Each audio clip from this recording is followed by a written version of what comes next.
방송국의 구성 인력은 정규직, 계약직, 파견직, 프리랜서. 정규직은 직접적으로 고용이 되어 있는 이제 인력들인데 가장 중요한 거는 일단 기한의 정함이 없습니다. 그러니까 고용이 보장이 되어 있어요. 좋은 복지를 받으며 좋은 연봉을 받으며 쭉 롱런할 수 있는 것이 이제 정규직입니다. 그리고 계약직은 기한의 정함이 있어요. 정규직과 이제 계약직의 차이는 그거예요. 정규직은 기한의 정함이 없고 계약직은 기한의 정함이 있다. 파견직은 옛날에 뭐 용역업체라고 많이들 하죠. 용역업체와 회사가 계약을 해가지고 나는 이 용역업체 소속으로서 이 회사에 파견을 가서 대신 일을 해주는 거예요. 내가 계약한 회사는 MBC나 SBS 같은 그 방송국이 아니라 뭐 모닝이나 EK 맨파워 같은 이런 용역업체 소속으로 가서 일을 하는 거기 때문에 SBS에서 어떤 일을 했다 이런 거가 나오지 않고 나는 어디에 파견을 가서 일을 했다 이런 걸로만 나와요. 예를 들어서 내가 MBC 뭐 무슨 서프라이즈를 제작했다라고 해도 MBC 소속이 아니라 그런 용역회사의 소속으로 경력 증명서나 이런 게 다 나온다는 말씀이시죠? 그렇죠. 프리랜서는 정말 뭐 을 중에 을이죠. 회사와 계약은 하는데 계약에 정해져 있거나 그런 것도 아니고 우리가 어떤 일을 줄게 그러면은 너희는 이 일을 해와. 프리랜서의 가장 큰 단점은 언제 계약이 끝날지 모른다는 거예요. 방송국에 프리랜서가 굉장히 많아요. 뭐 기상캐스터도 프리랜서고 작가도 프리랜서고. 고용 형태마다 연봉과 처우 차이도 나나요? 심하게 나죠. 일단 정규직은 기본적으로 좋다. 네, 회사에서 제공하는 모든 복지와 월급 혜택을 그대로 가져갈 수 있다. 계약직은 케이스 바이 케이스죠. 내가 능력이 있으면 많이 가져갈 수 있는 거고 약간 좀 사회초년생인 경우 최저임금에 준하는 그 정도의 월급을 받아가지만 그래도 회사의 복지는 어느 정도 받을 수 있다. 파견직은 파견 회사에서 제공하는 복지 혜택 정도. 방송국에 있는 복지 혜택을 받을 수 있는 게 아니에요. 파견 회사의 복지 혜택을 받을 수 있는 속해 있는 곳 자체가 일단 그쪽이니까. 네. 이 파견 회사에서 제공하는 복지라고 해봤자 많지도 않아요.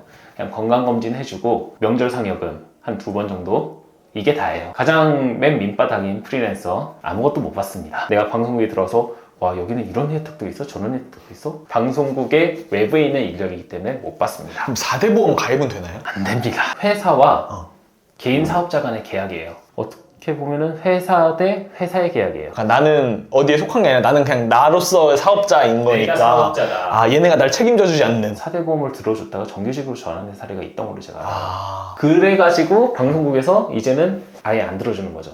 4대 보험. 그럼 일단 이게 처우인 거고 연봉은 차이가 혹시 어떻게 나요? 심하게 나죠.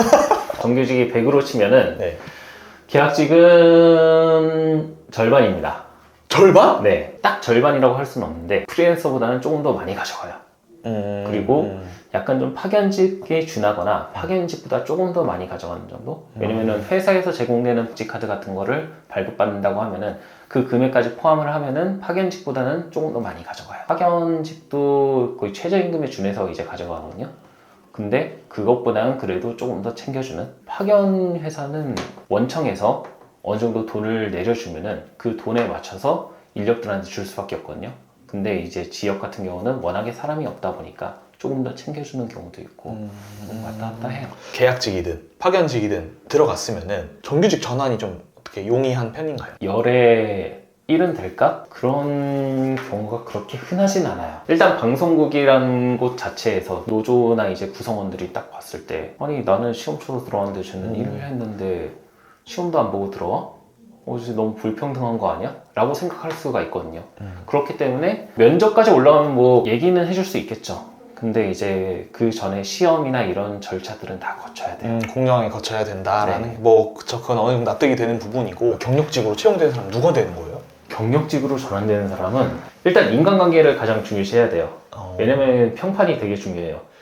레퍼런스 볼 같은 거. 그쵸. 누가 지원을 했다고 하면 다 전화를 돌려봐요. 방송국에서는 너무 개성이 강한 것도 문제예요. 사람들하고 같이 이렇게 잘 어울릴 수 있는가, 얘가 우리 방송국에 들어왔을 때 화합할 수 있는가, 이런 거를 보통 많이 보기 때문에 결국은 사람 관계를 가장 우선시해야 되고, 두 번째로는 실력이 있어야죠. 뭐 정말 실력도 없는 사람을 뽑을 수는 없잖아요. 제 주위에 어떤 분은 얘 아니면 얘인데 평판이 안 좋아서 떨어진 분이 있어요. 경력직 채용에서. 현직에 있지 않으면 알 수 없는 또 그런 이야기이죠. 네.